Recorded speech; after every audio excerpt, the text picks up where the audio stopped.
கேரள மாநிலம் கொல்லம் மாவட்டத்தில் அஞ்சால் அப்படின்ற டவுனுக்கு பக்கத்தில் ஏரம் அப்படின்ற ஒரு இடம். இந்த இடத்துல சரியா 2006 47 வயது நேர்ந்த சாந்தாம்மா தன்னுடைய 24 வயது நேர்ந்த ரஞ்சனி அப்படின்ற ஒரு மகள் கூட ஒரு வாடகை வீட்டில் சந்தோஷமா வாழ்ந்துகிட்டு இருக்காங்க. இந்த ரஞ்சனிக்கு 17 நாட்களுக்கு முன்னாடி தான் டெலிவரி ஆகியிருந்திருக்கு. அந்த டெலிவரியில் இரட்டை பெண் குழந்தைகள் பிறந்திருக்காங்க. அந்த ட்வின்ஸ் குழந்தைகள் பிறந்ததுக்கு பிறகு இந்த சாந்தாம்மாவுக்கும் அந்த ரஞ்சனிக்குமே பயங்கர சந்தோஷம். இப்படியே தன்னுடைய பேர குழந்தைகள் கூட நல்லா அந்த டைமிங்கை ஸ்பெண்ட் பண்ணிக்கிட்டு இருக்கிற சமயத்தில் தான் அந்த குழந்தைகள் பிறந்து 17 நாட்கள் கழித்து பிப்ரவரி 10, 2006 காலை 11 மணிக்கு இந்த சாந்தாம்மா, நான் பக்கத்தில் இருக்கிற பஞ்சாயத்து போர்டுக்கு பேர குழந்தைகளுக்கு பர்த் சர்டிஃபிகேட் அப்ளை பண்ணணும் அப்படிங்கிறதுக்காக நான் போயிட்டு வந்துடுறேன், நீ வந்து குழந்தைகளை பார்த்துட்டு பத்திரமா இங்கே இரு அப்படின்னு சொல்லிட்டு இந்த சாந்தாம்மா கிளம்பி போயிருந்திருக்காங்க. அதன் பிறகு ஒரு அரை மணி நேரத்திலேயே அந்த பஞ்சாயத்து போர்டில் வேலை முடிந்ததுக்கு பிறகு ரிட்டன் வீட்டுக்கு வராங்க. அப்போது வீட்டோடைய டோர் வந்து லேசாக திறந்தபடி தான் இருக்கு. எங்க ரஞ்சனியை காணோம் அப்படின்ற ஒரு ஆச்சரியத்தோடையே அந்த டோரை திறந்துட்டு உள்ள போய் பார்க்கும்போது தான் அவங்களுடைய வாழ்க்கையில மறக்கவே முடியாத ஒரு கொடூரமான காட்சியை அந்த வீட்டில் பார்க்குறாங்க. பதறி போன இந்த சாந்தாம்மா அந்த வீட்டிலேயே கத்தும்போது அக்கம் பக்கத்தில் இருந்த நபர்கள் எல்லாருமே வீட்டுக்கு ஓடி வந்திருக்காங்க. அதன் பிறகு அந்த ஏரியாவுடைய வார்டு மெம்பரான சதீஷ் அப்படின்றவர் அந்த வீட்டுக்குள்ள நுழைந்து நடந்த விஷயத்தெல்லாம் பார்க்கும்போது தான் ரஞ்சனி அப்படின்ற அந்த இரட்டை குழந்தைகளை பெற்றெடுத்த பெண் கட்டில்ல கழுத்து அறுக்கப்பட்ட நிலையில ரத்தம் நாலாபுரமும் மலிந்து ஓடின நிலையில அந்த இடத்துல இறந்து கிடக்கிறத பார்க்குறாங்க. சரி, ரஞ்சனி பெற்ற அந்த இரட்டை குழந்தைகளுக்கு என்னாச்சு அப்படின்னு சொல்லி ஓடி போய் பார்க்கும்போது தான் அந்த குழந்தைகளுமே இந்த பெண் எப்படி இறந்து கிடந்தாலோ அதே மாதிரி கழுத்து அறுக்கப்பட்ட நிலையில ரத்த வெள்ளத்தில் அந்த இடத்துல இறந்து கிடக்குறாங்க. ரத்தம் கூட காய்ந்து போய் கொஞ்ச நேரத்தில் எறும்புகள்லாம் வர ஆரம்பிச்சிருச்சு. அப்படிப்பட்ட ஒரு கொடூரமான ஒரு கிரைம் சீனை தான் அக்கம் பக்கத்தில் இருந்த நபர்களும் இந்த சாந்தாம்மாவுமே பார்த்துருந்துருக்காங்க. சாந்தாம்மாவுக்கு தன்னுடைய மகளையும் பேர குழந்தையும் இப்படி பார்த்ததுமே அதிர்ச்சியில் அவங்களுக்கு கொஞ்ச நேரம் மயக்கம் அடைஞ்சிருந்திருக்காங்க. இதனால் அவங்கள தூக்கிக்கிட்டு பக்கத்தில் இருக்கிற மருத்துவமனைக்கு போகிறாங்க. அதே சமயம் போலீஸ் ஆஃபீஸருக்குமே தகவல் கொடுக்கப்பட்டிருந்திருக்கு. போலீஸ் ஆஃபீஸருமே சம்பவ இடத்தை பார்த்துட்டு தங்களுடைய சீனியர் ஆஃபீஸருக்கெல்லாம் சொல்லியிருந்திருக்காங்க. அவங்களுமே அந்த வீட்டை வந்து பார்த்ததுக்கு பிறகு ஃபாரன்சிக் ஆஃபீஸர்லாம் வந்து அந்த வீட்டை இன்ச்சு பை இன்ச்சாக செக் பண்ணுறாங்க. பட் என்ன தான் அப்படி செக் பண்ணாலுமே அவங்களுக்கு அந்த வீட்டில் இருந்து ஒரு ஆர்சி புக் மட்டும்தான் கிடைக்குதே தவிர மற்றபடி எந்த ஒரு டீட்டெயிலுமே கிடைக்கல.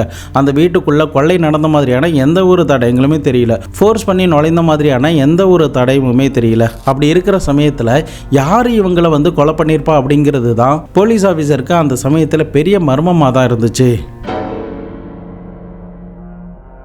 இதனால் சாந்தாம்மா கிட்ட கேட்கும்போது கூட நான் 11 மணிக்கு இந்த வீட்டில் இருந்து கிளம்பி போனேன், 11:30 நான் வந்துட்டேன், அந்த அரை மணி நேரத்துக்குள்ளே என்ன நடந்துச்சுன்னு எனக்கே தெரியல அப்படின்னு அழுதபடி வேதனையோட தன்னுடைய ஸ்டேட்மெண்ட்டை சொல்கிறாங்க.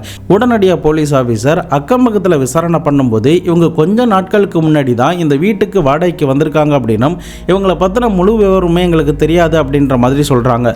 அது கூடவே ஒரு 11 மணிக்கு மேலே இந்த வீட்டுக்கிட்ட ஒரு ஸ்கூட்டர் வந்த மாதிரியான சத்தம் தான் எனக்கு கேட்டுச்சு, மற்றபடி அந்த ஸ்கூட்டர் யாருடையது, யார் வந்தா அப்படிங்கிறத நான் எதையுமே பார்க்கல அப்படின்ற மாதிரி பக்கத்து வீட்டுக்காரர் இந்த ஸ்டேட்மெண்ட்டை சொல்லியிருந்திருக்காரு. போலீஸ் ஆஃபீஸருமே அந்த வீட்டை கம்ப்ளீட்டாக சோதனை பண்ணதில் ஒரே ஒரு ஆர்சி புக் மட்டும்தான் கிடச்சிருந்திருக்கு. மற்றபடி அந்த வீட்டில் இருந்து எந்த ஒரு டீட்டெயிலுமே கிடைக்கல. அன்னைக்கு அந்த வீட்டில் இந்த 3 பேரும் இந்த அளவுக்கு கொடூரமான முறையில் கழுத்தறுக்கப்பட்டு கொலை செய்யப்படுவதற்கான காரணம் என்ன? கொலையாளிக்கு அந்த பிஞ்சு குழந்தைகளை கொல்வதற்கு அப்படி என்ன காரணமாக இருக்கும்? 20 வருஷத்துக்கு முன்னாடி கேரளாவில் நடந்த ஒரு கொடூரமான ஒரு சம்பவத்தை பற்றி ரீசெண்டாக சோஷியல் மீடியாவில் நிறைய பேர் பேசியிருக்கிறத நீங்கள் கேட்டிருந்திருப்பீங்க.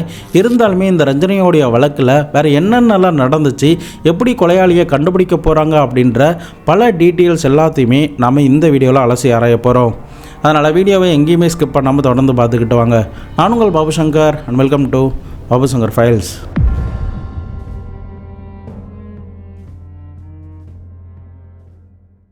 இந்த சாந்தாம்மாவுக்கு திருமணமாகி 2 பெண் குழந்தைகள் பிறந்திருக்காங்க. ரஞ்சனிக்கு ஒரு அக்கா கூட இருக்காங்க. அவங்க ராஜாகுளம் அப்படின்ற பகுதியில் திருமணம் பண்ணி கொடுக்கப்பட்டிருந்திருக்காங்க. இந்த சாந்தாம்மாவுக்கு அவங்களுடைய கணவர் கூட ஏற்பட்ட கருத்து வேறுபாட்டின் காரணமாக கணவரை பிரிந்து வந்து தன்னுடைய 2 பெண் பிள்ளைகள் கூட ஒரு வீட்டில் வாழ்ந்துகிட்டு இருக்காங்க. மேற்கொண்டு இவங்களுடைய கணவர் வேற ஒரு திருமணம் செய்து கொண்டதாகவும் சொல்லப்படுது.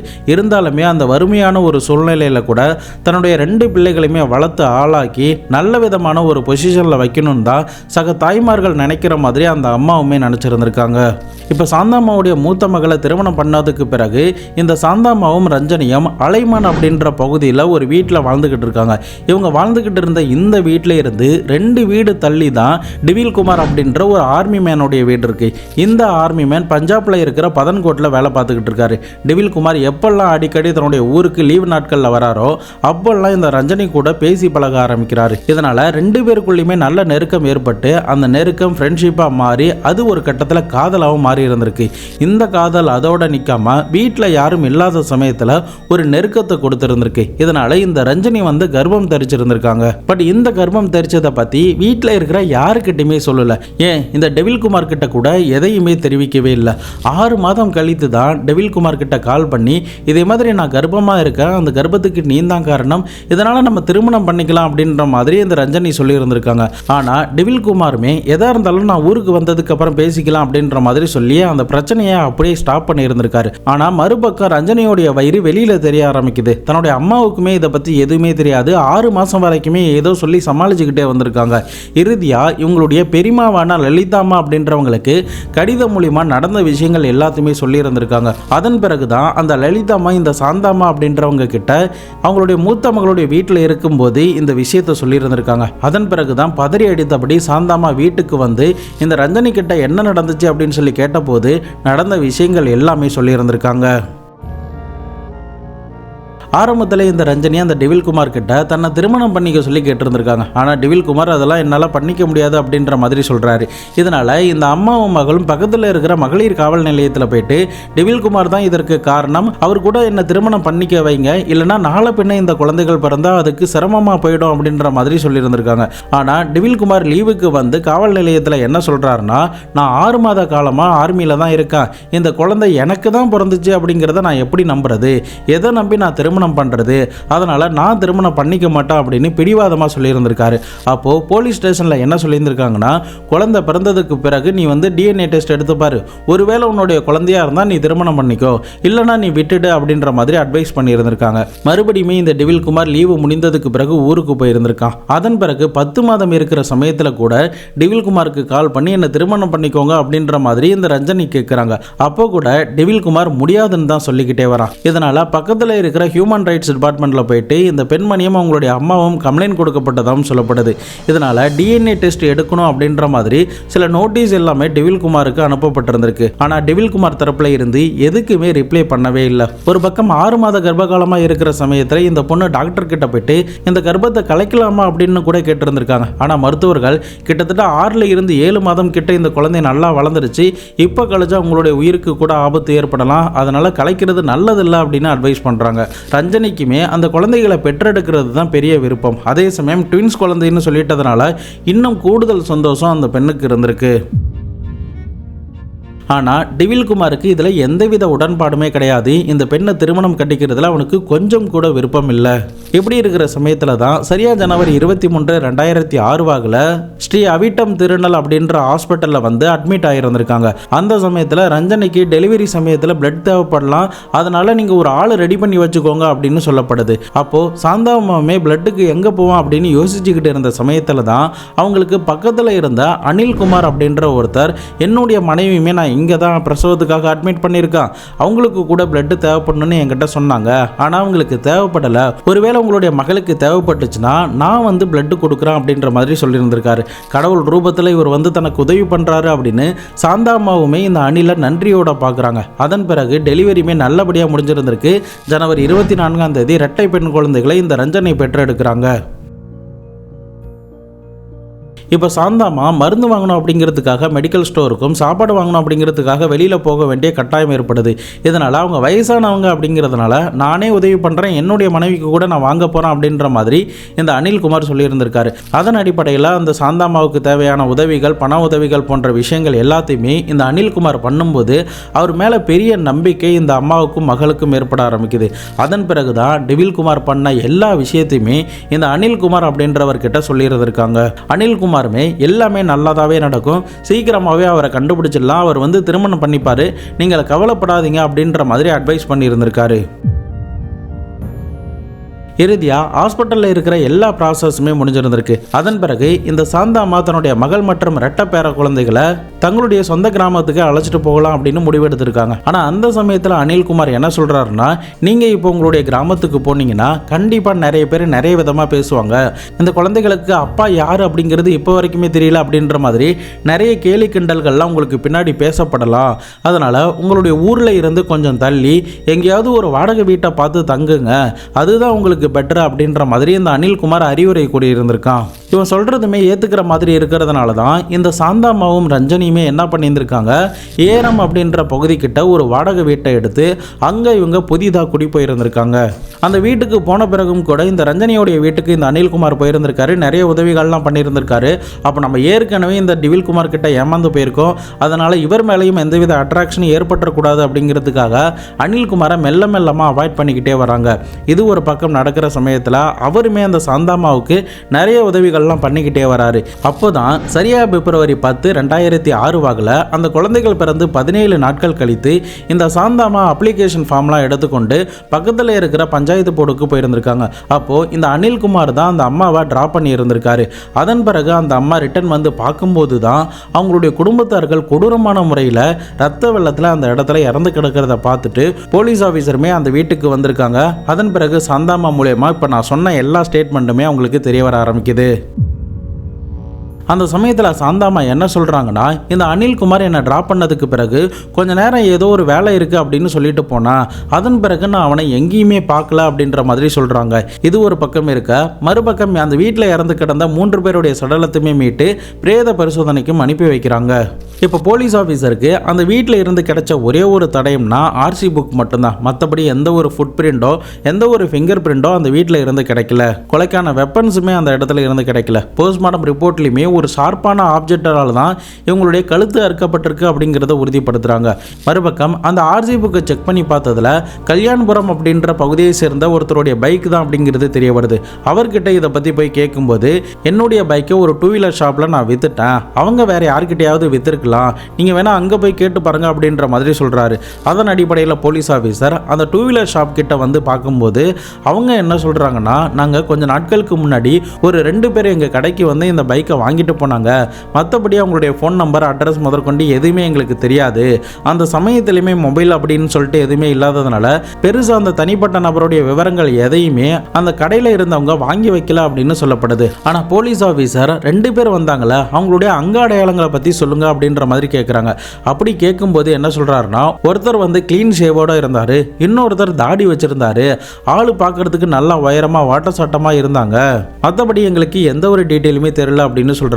பட் போலீஸ் ஆஃபீஸர் ஏற்கனவே விசாரிச்சதுல டிவில்குமார் அந்த ஊரில் நடந்த ஒரு திருமணத்தில் கலந்துகிட்ட போது எடுக்கப்பட்ட அந்த போட்டோவை ஏற்கனவே போலீஸ் ஆஃபீஸர் எடுத்து வச்சிருந்திருக்காங்க. அந்த போட்டோவை அந்த 2 வீலர் ஷாப் ஓனர் கிட்ட கேட்கும்போது இவருமே கூட வந்தாரு, இவர் தான் க்ளீன் ஷேவ் பண்ணிட்டு இருந்தாரு அப்படின்ற மாதிரி சொல்றாங்க. பட் பக்கத்தில் வந்த நபர் யாரு அப்படிங்கிறது போலீஸ் அதிகாரிகளுக்கும் தெரியல, அந்த பைக்கை வித்த நபர்களுக்குமே தெரியல. இதனால அந்த நபர் யாரா இருக்கும் அப்படின்னு சொல்லி அதை பத்தின விசாரணைகள்லாம் அக்கம் பக்கத்தில் இருந்த கடைகள், அந்த கடையிலேயே வேலை பார்க்கக்கூடிய மெக்கானிக் முதற்கொண்டு எல்லார்கிட்டையுமே விசாரிக்கிறாங்க. அப்படி விசாரணை பண்ணும்போது தான் அந்த கடையிலேயே மெக்கானிக்கா வேலை பார்க்குற ஒரு பையன் ஒரு முக்கியமான ஒரு தடயத்தை போலீஸ் ஆஃபீஸர் கிட்ட கொடுக்குறாரு.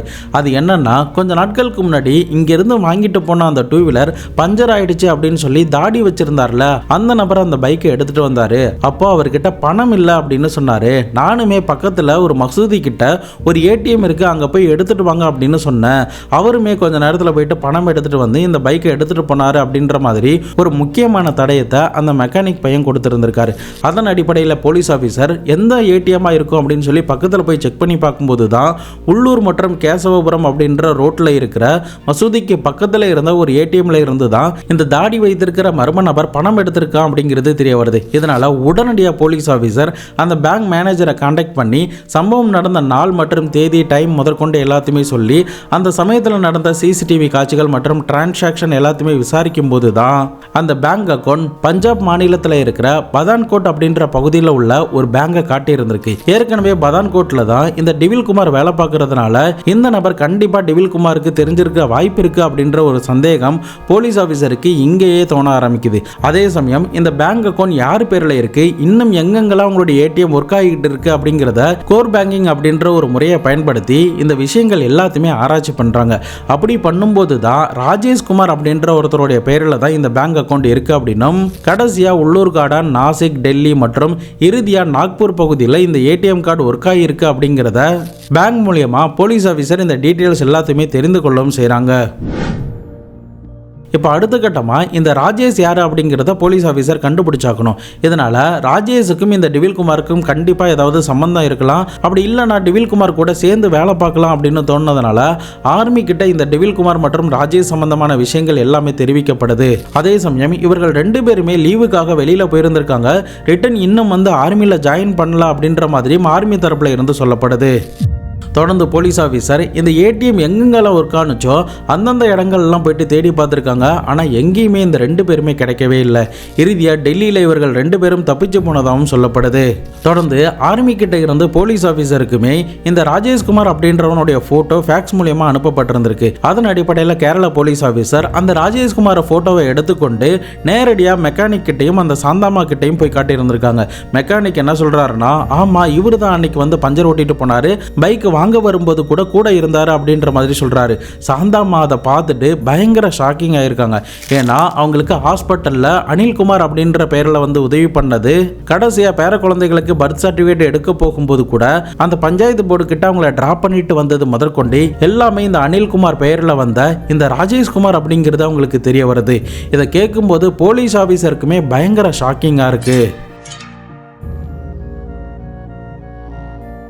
இந்த ராஜேஷ்குமார் தான் நீண்ட நாட்களாக அனில்குமார் அப்படின்ற வேஷத்தில் இந்த குடும்பத்தார்கள் கூட பழகி நிறைய விஷயங்கள் ஏமாத்தியிருக்கான் அப்படிங்கிறது தெரிய வருது.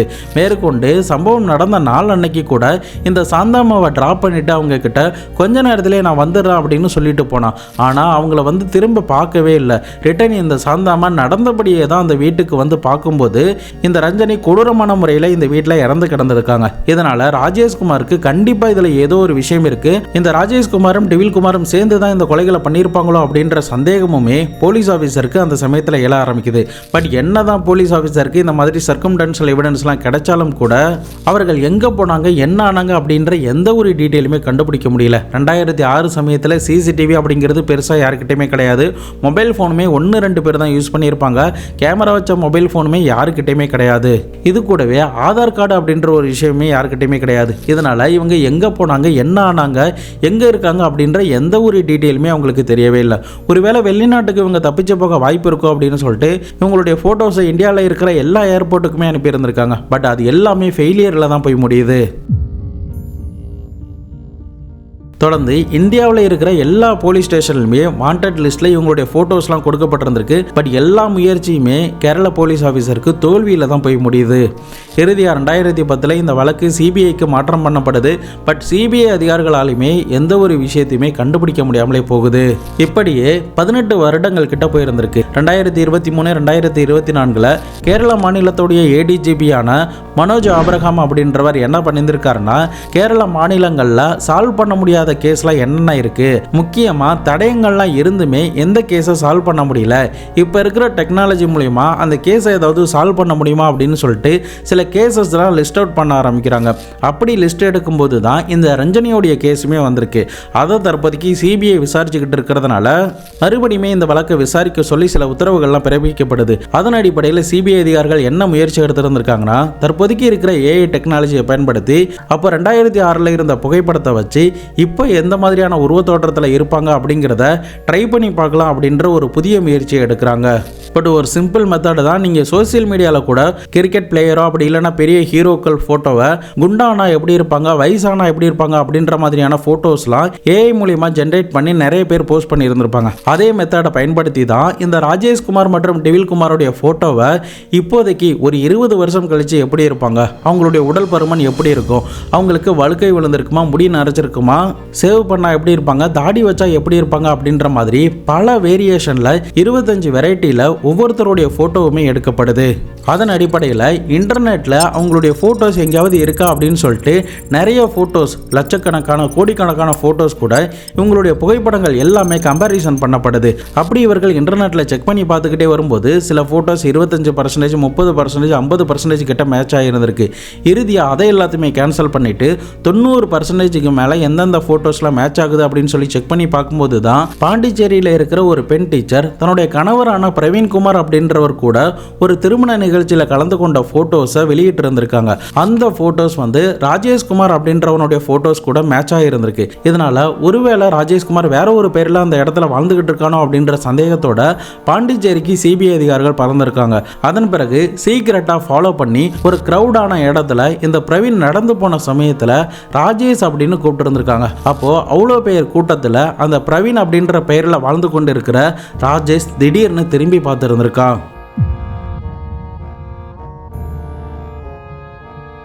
ஏற்கனவே சிபிஐ அதிகாரிகள் சீக்கிரட்டாக இந்த ஆப்ரேஷனில் இறங்கியிருந்திருக்காங்க. இப்போ இதுவுமே ஒர்க் அவுட் ஆனதுனால உடனடியாக அந்த நபரை கைது பண்ணி கஸ்டடியில் எடுத்து விசாரணை பண்ணும்போது தான் அது வேற யாருமே கிடையாது, 19 வருடத்திற்கு முன்னாடி ரஞ்சனியை கொலை பண்ண அந்த ராஜேஷ்குமார் அப்படிங்கிறது தெரிய வருது. மேற்கொண்டு இந்த ராஜேஷ்குமாருடைய வீட்டில் இருந்து கொஞ்ச தூரம் தள்ளி தான் இந்த டிவில்குமாருமே விஷ்ணு அப்படின்ற பெயரில் வாழ்ந்துக்கிட்டு வரான். இந்த 2 பேருடைய மனைவிகளுமே பக்கத்தில் இருக்கிற ஒரு பிரைவேட் ஸ்கூலில் டீச்சராக வேலை பார்த்துக்கிட்டு இருக்காங்க. 20 வருஷம் கழிச்சு இப்படி போலீஸ் வந்து தங்களை பிடிக்கும் அப்படிங்கிறத இவனுங்க கனவுல கூட நினச்சி பார்த்துருக்க மாட்டாங்க.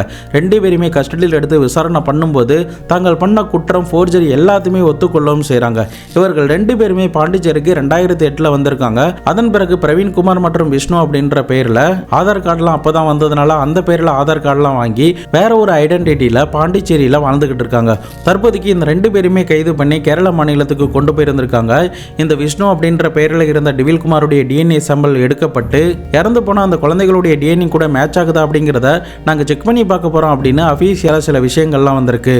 பட் இது ஒரு பக்கம் நடந்தாலுமே அன்றைய நாள் ரஞ்சனிக்கு என்ன நடந்துச்சு அப்படின்னு சொல்லி விசாரணை பண்ணும்போது தான் ராஜேஷ் நடந்த உண்மைகள் எல்லாத்தையுமே சொல்லியிருந்திருக்கான். இந்த ராஜேஷும் இந்த டெவில்குமாரும் நல்ல நெருங்கிய நண்பர்களாக இருந்திருக்காங்க. 2 பேருமே கேரளா தான் பதான்கோட் அப்படின்ற பகுதியில் ஆர்மியில் தான் வேலை பார்த்துக்கிட்டு இருந்திருக்காங்க. அந்த சமயத்தில் ராஜேஷ் என்ன சொல்கிறாருன்னா, நான் உன்னுடைய பிரச்சனையை சால்வ் பண்ணி வைக்கிறேன் அப்படின்ற மாதிரி சொல்லிட்டு ரஞ்சனி குழந்தையை பெற்றெடுப்பதற்கு கொஞ்ச நாட்களுக்கு முன்னாடி ஆர்மியில் இருந்த 2 பேருமே இந்த ஊருக்கு வந்திருக்காங்க. அதன் பிறகு இந்த அனில்குமார் அப்படின்ற பெயரில் ஹாஸ்பிட்டலில் ரஞ்சனியோடைய குடும்பத்தார்களுக்கு உதவி பண்ணி அவங்க நம்புற மாதிரியான ஒரு ஆளாக இந்த அனில்குமார் பெயரில் இந்த ராஜேஷ்குமார் மாறி இருந்திருக்கான். அதன் பிறகு தான் சரியா பிப்ரவரி 10, 2006 வாக்கில் இந்த ரஞ்சனியை போட்டு தள்ளிடலாம் அப்படின்னு சொல்லி பயங்கரமான ஒரு திட்டத்தை தீட்டி இருந்திருக்கான். ரஞ்சனியோடைய டெலிவரிக்கு முன்னாடியே ரஞ்சனியை போட்டு தள்ளணும் அப்படிங்கிறது தான் இவங்களுடைய பிளானாக இருந்திருக்கு. ஆனால் எதுவுமே ஒர்க் அவுட் ஆகாததுனால டெலிவரி ஆகி 17 நாட்கள் கழித்து அந்த குடும்பத்தார்களுடைய நம்பிக்கையெல்லாம் வந்ததுக்கு பிறகு வீட்டுக்குள்ளே போகிற அளவுக்கான நம்பிக்கை வந்ததுக்கு பிறகு தான் இந்த அனில்குமார் பிப்ரவரி 10 இந்த சாந்தாமாவை பஞ்சாயத்து போர்டில் போயிட்டு நீங்கள் பர்த் சர்டிஃபிகேட் அப்ளை பண்ணுங்க அப்படின்னு சொல்லி ட்ராப் பண்ணிட்டு வந்திருக்கான். வந்ததுக்கு பிறகு கொஞ்ச நேரத்திலேயே ஆர்மியில் எனக்கு நிறைய பேர் தெரியும், எனக்கு ஹிந்தி மொழிலாம் தெரியும், இதனால் ஆர்மிக்கு டிவில்குமாரை பற்றி சில கடிதங்கள்லாம் எழுதுங்க, நான் இந்த லெட்டர் அவங்கள்ட்ட கொடுத்துட்டு ஹிந்தியில் டிரான்ஸ்லேட் பண்ணிக்கிறேன், நீங்கள் எழுதி கொடுங்க அப்படின்னு சொல்லியிருந்திருக்கான். அதன் அடிப்படையில் அந்த பொண்ணு ஒரு பேனாவும் பேப்பரையும் எடுக்கிற சமயத்தில் குனிஞ்சு எழுதலாம் அப்படின்னு சொல்லி உட்காரும்போது தான் தான் மறைச்சி வச்சிருக்கிற கத்தியை எடுத்து அந்த பெண்ணுடைய கழுத்தில் அறுத்ததா சொல்லப்படுது. அதன் பிறகு அந்த ரெட்டை குழந்தைகளையுமே கழுத்தை அறுத்து விட்டுட்டு அங்கிருந்து இந்த ராஜேஷ்குமார் எஸ்கேப் ஆகி போயிருந்திருக்கான். அதன் பிறகு தான் இந்த 2 பேருமே சேர்ந்து மறுபடியுமே ஆர்மியில் போயிட்டு ஜாயின் பண்ணிடலாம் அப்படின்னு போயிருந்திருக்காங்க. ஆனால் போலீஸ் எப்படியுமே நம்மளை கண்டுபிடிக்க வாய்ப்பு இருக்கு அப்படின்னு சொல்லிட்டு டெல்லியில் அங்கிருந்து தப்பிச்சு போயிருந்திருக்காங்க. அதன் பிறகு தான் பாண்டிச்சேரியில் விஷ்ணு மற்றும் பிரவீன் அப்படின்ற பேரில் புதிய ஆதார் கார்டெலாம் எடுத்து வேற ஒரு ஐடென்டிட்டியில் குடும்பத்தோடு வாழ்ந்துக்கிட்டு இருந்திருக்காங்க. தற்போதைக்கு இந்த விஷயங்கள் எல்லாமே கேரளா போலீஸ் அதிகாரிகளும் சிபிஐ அதிகாரிகளும் கண்டுபிடிச்சிருந்திருக்காங்க. மேற்கொண்டு இவங்களை விசாரணை பண்ணும்போது என்னென்ன தகவல்கள்லாம் வரப்போகுது அப்படிங்கிறத பொறுத்து இருந்து நம்ம பார்க்கலாம். இந்த டிவில்குமார் திருமணம் ஆவதற்கு முன்னாடியே ரஞ்சனி கூட ரெட்டை குழந்தைகளை பெற்றெடுத்துட்டா எங்கே தனக்கு அசிங்கம் வந்துருமோ அப்படின்னு சொல்லிட்டு அவளை திருமணம் பண்ணிக்காம போட்டு தள்ளிடலாம் அப்படின்ற ஒரு பிளானுக்கு வந்திருக்கா. ஒருவேளை குழந்தைகளை பெற்றெடுத்ததுக்கு பிறகு டிஎன்ஏ ரிப்போர்ட்லையுமே பாசிட்டிவ்னு வந்துட்டா கண்டிப்பாக நமக்கு பெரிய அசிங்கமாக இருக்கும் அப்படின்ற ஒரு எண்ணம் தான் இவனை கொலை செய்ய தூண்டியிருக்கு அப்படின்னு சொல்லப்படுது. பட் என்னதான் இப்படி காரணங்கள்லாம் சொன்னாலுமே ஒரு பிஞ்சு குழந்தைன்னு கூட பார்க்காம இந்த 2 பேருமே பிளான் பண்ணி கொலை பண்ணி இருந்திருக்கானுங்க. எந்தவித தவறுமே பண்ணாத அந்த பிஞ்சு குழந்தைகள் என்னதான் பாவம் பண்ணுச்சு.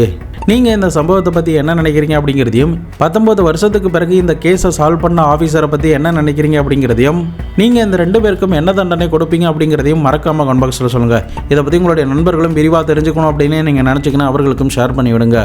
நாளை மறுநாள் வேறு ஒரு கிரைம் கேஸோட வேறு ஒரு வீடியோவில் உங்களை வந்து சந்திக்கிறேன். அது வரைக்கும் உங்களிடமிருந்து விடைபெறுவது உங்கள் பாபு சங்கர்.